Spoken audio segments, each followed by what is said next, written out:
Quais são os impactos de dizer manda quem pode, obedece quem tem juízo para uma criança? Quem responde é o Jorge Forbes, olha só. Sempre pergunto a um psicanalista, uma relação de subordinação na infância marca a pessoa na sua vida futura? Marca. Porque a subordinação não é reflexão, não é convívio, não é troca.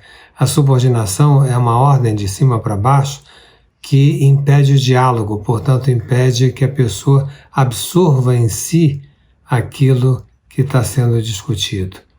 E frente e decorrente dessa subordinação, existem dois reflexos. A pessoa vai fazer aquilo que Freud chamava, ela vai se identificar ao agressor e vai ser tão ruim quanto aquele que a subordinou. E a pessoa fica num amor do subordinado, naquilo que hoje em dia alguns chamam de síndrome de Estocolmo, quando o agredido se junta quase amorosamente ao agressor. São duas soluções péssimas. O melhor mesmo é que desde pequeno os pais saibam que não é verdade que manda quem pode e obedece quem tem juízo. De novo, muita coisa pra gente falar. Ele fala ali sobre a repetição de padrão, né? A criança aprende que é aquilo e ela vai reproduzir isso. E também sobre aquela coisa do não é não, ordem é ordem. E ele explica ali que na medida do possível, e eu digo isso porque aqui a gente não é pai nem mãe ainda, mas na medida do possível tentar falar o não, mas justificar, né, Gabi? É o que você sempre fala. Não é o não pelo não. É a conversa, abrir espaço para o diálogo. É criar consciência, né? Para que a criança depois possa amadurecer e tomar as próprias decisões. E, inclusive, quando você precisa justificar os seus nãos, você mesmo se conscientiza sobre se aquele não está sendo dito para o melhor interesse da criança ou está sendo dito para alguma comodidade sua. Vou dar um exemplo. Uma criança que está aprendendo a amarrar o sapato, tá? E aí relações horizontais e verticais. Você diz para a criança, vamos, a gente está atrasado, amarra o sapato. E a criança está lá com alguma dificuldade, ela está aprendendo a amarrar o sapato. Duas opções, ou você espera a criança amarrar o sapato, ou você vai lá e amarra para ela. Amarrar o sapato para ela pode ser mais cômodo para você, mas ela vai desenvolver a capacidade que ela precisa desenvolver? Será que ela vai aprender a enfrentar as dificuldades que ela precisa? Então, será que quando você não justifica as suas posições, dizendo só que o não é não, essa sua criança vai aprender a refletir sobre o porquê ela faz as coisas? Ou ela vai se comportar criticamente a vida inteira? E uma pessoa que se comporta criticamente a vida inteira é uma pessoa que consegue assumir o protagonismo da própria existência? É uma pessoa que consegue conduzir a sua vida para aquilo que ela é? É uma pessoa que, ao fim e ao cabo, viverá feliz? E aí você pensa o que você quer para os seus filhos. Carnal, antes de te ouvir sobre isso também, que eu sei que você tem muita coisa para falar, eu queria mostrar um meme. E aí depois você fala sobre a relação pais e filhos. Olha lá, contra toda autoridade, exceto minha mãe. Eu já vi isso associado ao anarquismo, com o A, inclusive anarquista, de uma contestação mostrando que Freud pode mais que Bakunin, não sei qual é a ideia. Mas aqui tem uma questão muito importante. Como professor há quase 40 anos, eu tenho alunos que têm pais muito autoritários. Eu tenho alunos que têm pais muito tranquilos na negociação de regras. Me parece que a única coisa que uma criança não perdoa é a omissão. Ou seja, quando o pai, por atos e palavras, mostra que não está interessado. Então ela resolve a relação com o pai e a mãe autoritários e ela resolve a relação com o pai e a mãe mais democrática. O que ela não resolve é a falta de amor, porque no autoritarismo existe uma preocupação. Aliás, é uma coisa que o Isamitiba dizia muito, né? Sobre educar é também dizer não. Meu filho não quer tomar injeção para gripe ou para sarampo, que são injeções. Vacina. Bom, não é um debate, não é uma votação, vai tomar.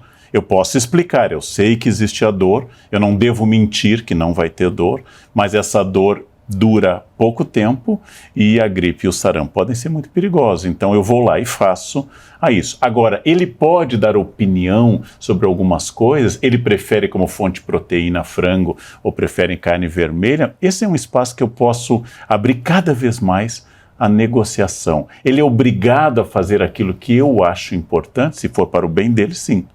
Mas se é só porque eu acho importante, agora, como educador, as crianças são um pouco mais autônomas do que a gente supõe. Então eu vou levá-lo à igreja para ele ser religioso. Pode ser que ele desenvolva um ódio mortal à ideia de igreja ou se torne religioso. Eu vou ler para ele todas as noites. Se ele fizer uma projeção com você, ele vai gostar disso, como eu faço com todas as vezes que meu pai lia para nós ou traduzia um livro ao pé da cama. Agora pode ser que ele crie um ódio aos pais intelectuais que ficavam estudando o dia todo e não davam atenção para ele. E ele vai associar livros à ausência dos pais. É muito frequente filho de intelectual ser um anti-bibliográfico. É muito frequente. Então nós não temos poder total. Mas, mais uma vez, errem. Mas errem educando, nunca errem por omissão. Até porque, Karnal, nos dois extremos, no autoritarismo ou na licenciosidade, a gente tem de novo as relações verticais. Ou os pais se sobrepondo à existência da criança, ou a criança que anula a existência dos pais. Então, o ideal é que os dois indivíduos existam, conversem, se conheçam para que o pai ou o professor ou o líder possa trabalhar na função de facilitador, de encorajador. Como é que eu faço para esse indivíduo que trabalha comigo ou que vive sob a minha tutela conseguir desenvolver o melhor possível as habilidades que ele tem, trabalhando de acordo com os próprios gostos? E tem uma outra coisa que tem a ver com meme, que é, de novo, relações horizontais e verticais. Às vezes a gente sente que está vivendo uma vida de imposições, então que nós estamos cumprindo as imposições de outras pessoas, da nossa mãe, por exemplo, na casa de quem a gente vive. E aí o que a gente quer é não uma relação de horizontalidade. O que a gente quer é poder impor a ela as nossas regras. A gente só quer trocar a fonte do autoritarismo. Então eu sempre falo muito de liberdade, da gente conseguir buscar o que a gente quer, mas a gente tem que estar pronto para lidar com as consequências.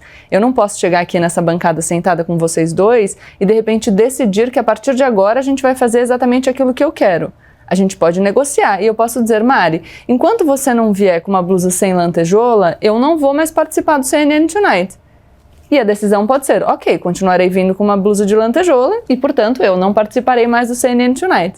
O que as pessoas querem é, na verdade, dizer sobre a blusa que você tem que usar, eu não venho mais se você vier com a blusa de lantejola, e que a conclusão seja você trocar, portanto, você se submeter. A Gabi falou, quando a gente falou de mercado de trabalho também, Karnal, sobre como essa frase pode empobrecer as relações, a gente viu o Jorge falando sobre isso também.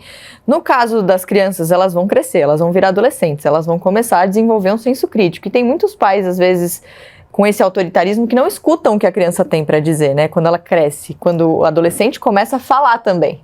Se você não está muito acostumado ou tem muito gosto em ouvir ideias contrárias, é melhor nunca dar aula nem ter filhos. É melhor ficar em uma função que você não lide com crianças e adolescentes. Nem ser político, Karnal. Eu tenho que entender, por exemplo, que criança e adolescente dizem coisas interessantes, dizem bobagens, mas aqui eu cito a autoridade não minha, mas de um especialista no tema, o psiquiatra e meu amigo Dr. Ricardo Krause, que diz que é preciso que as crianças necessitem, os adolescentes, de limites, porque sem limites nós temos o vazio. Limites jamais com violência física, mas violência física é eficaz. Ela só não é boa, mas ela é eficaz. Claro que bater funciona, só não é boa. Eu posso fazer coisas de limites, como, por exemplo, muito mais eficaz que um tapa, trocar a senha do Wi-Fi da casa. Isso é uma punição violentíssima hoje e eu não vou, porque a violência física é um fracasso da autoridade.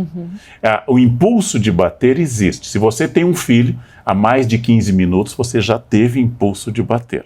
Se você dá aula há mais de uma manhã inteira, você já teve impulso de bater. A sabedoria é não usar violência física e, na medida do possível, como eu digo quando eu estudo com jovens que vão ser professores, em uma sala de aula é importante ter ao menos um adulto. Seria bom que fosse o professor.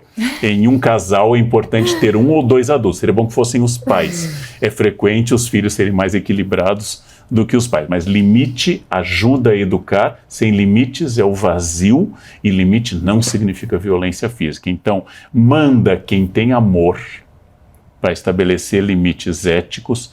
Obedece quem sente através do carisma e do interesse lentamente um processo educativo. Quanto tempo isso dura? Nas meninas, 16, 18 anos, rapazes, 35, 40, mas depois disso, em geral, cresce.